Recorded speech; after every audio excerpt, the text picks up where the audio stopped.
Pemerintah dan otoritas jasa keuangan mendorong lembaga jasa keuangan untuk menyediakan pinjaman khusus bagi mahasiswa atau student loan. Dan langkah ini sebagai respons terhadap polemik kenaikan biaya uang kuliah tunggal atau UKT di perguruan tinggi negeri. Namun benarkah student loan mampu menjadi solusi? Sementara kepastian mendapatkan pekerjaan setelah lulus perguruan tinggi di Indonesia masih cukup rendah. Langsung saja kita bahas terkait topik ini bersama dengan Toto Amin Sufianto, Co-founder Strategic Policy Institute for Indonesia atau SPI. Selamat pagi Pak Toto. Selamat pagi Mbak Minggi, apa kabar? Ya baik Pak, bagaimana kabar Anda? Alhamdulillah, baik. Baik Pak Toto, kira-kira skema apa yang paling memungkinkan dan juga win-win solution bagi mahasiswa dan negara untuk student loan ini? Apakah harus bekerja sama dengan bank BUMN dengan bunga 0%?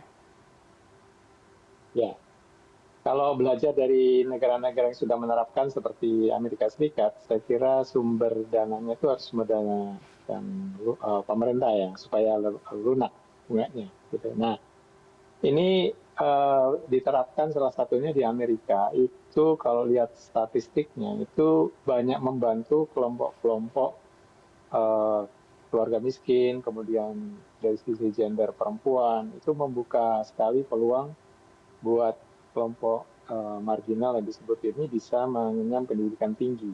Nah, ini yang menurut saya bisa dieksplorasi dan mungkin diterapkan. Apalagi kita sudah memiliki single identity number kan, ya, seperti apa nomor induk kependudukan itu ya, NIK itu. Jadi ini yang di masa lalu ketika ada kredit mahasiswa Indonesia KMI itu gagal. Nah, dan kalau belajar dari negara yang sudah menerapkan itu tidak perlu kolateral. Jadi setelah selesai nanti mereka akan punya kewajiban yang harus dilunasi dan biasanya itu mulai berlaku setelah kira-kira 6 bulan setelah lulus atau setelah mereka mendapatkan pekerjaan. Jadi ini yang menurut saya membantu membuka peluang besar untuk kita menaikkan angka partisipasi untuk pendidikan tinggi. Gitu, Mbak. Baik, Pak Toto, ini menarik sekali ya. Tadi kalau misalnya kita berkaca dengan Amerika Serikat, banyak sekali mahasiswa-mahasiswi yang sudah mendapatkan student loan dan akhirnya juga sulit untuk membayar student loan tersebut. Bagaimana pendapat Anda?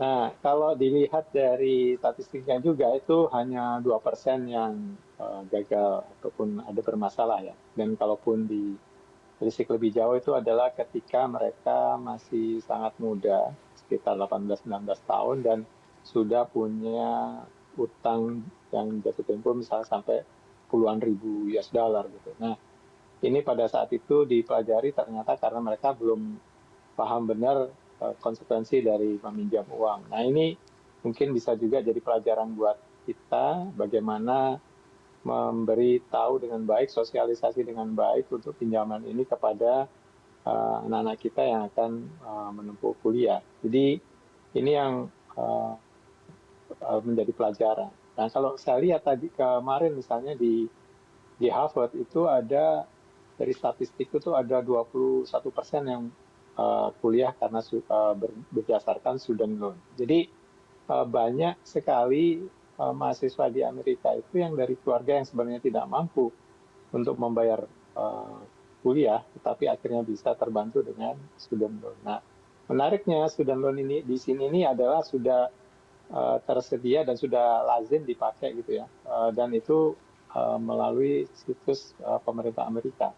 Jadi ketika lulus SMA mereka sudah mulai cari perguruan tinggi, ketika diterima, nah nanti ada uang kuliahnya berapa dan dia mampunya berapa, nah dia akan ada perguruan tinggi itu akan menyiapkan ataupun memberitahu situs untuk student aid, itu bisa mereka akses, kemudian bisa mengisi formulir dan untuk mengajukan pinjaman. Jadi prosesnya cukup mudah dan memang melalui pemerintah. Namun memang pengelolaan ketika nanti proses pengelolaan angsuran segala macam, nah itu nanti oleh pemerintah disubkan, Department of Education-nya Amerika itu disubkan ke pengelola utang supaya lebih profesional mengelolanya.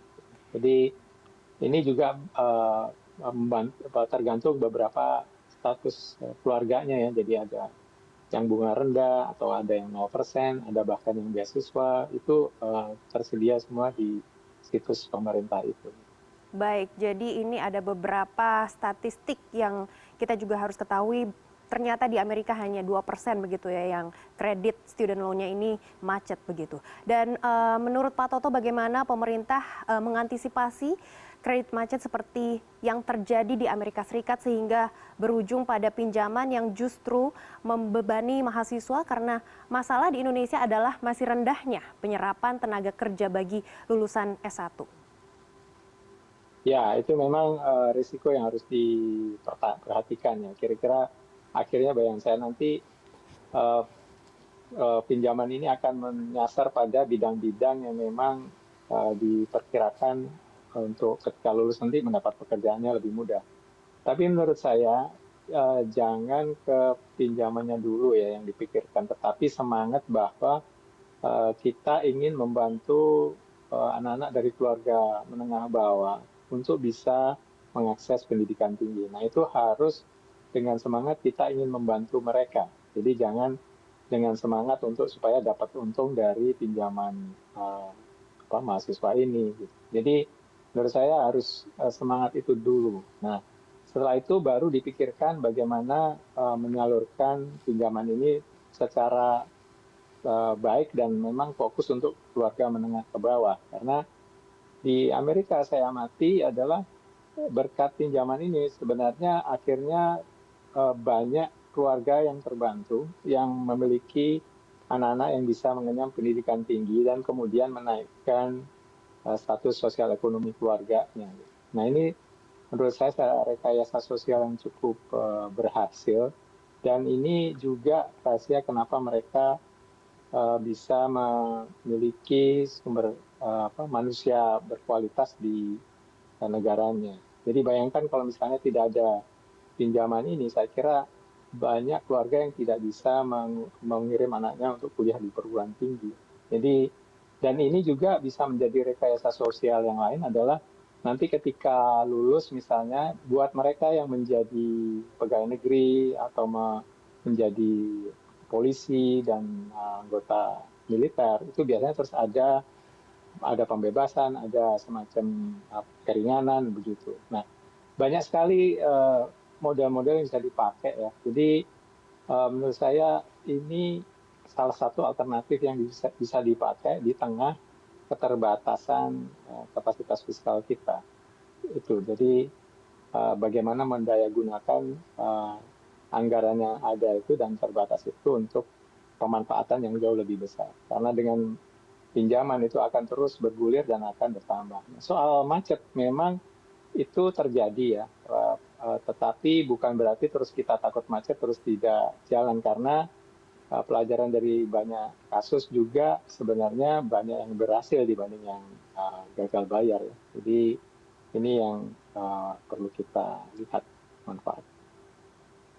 Baik, Pak Toto.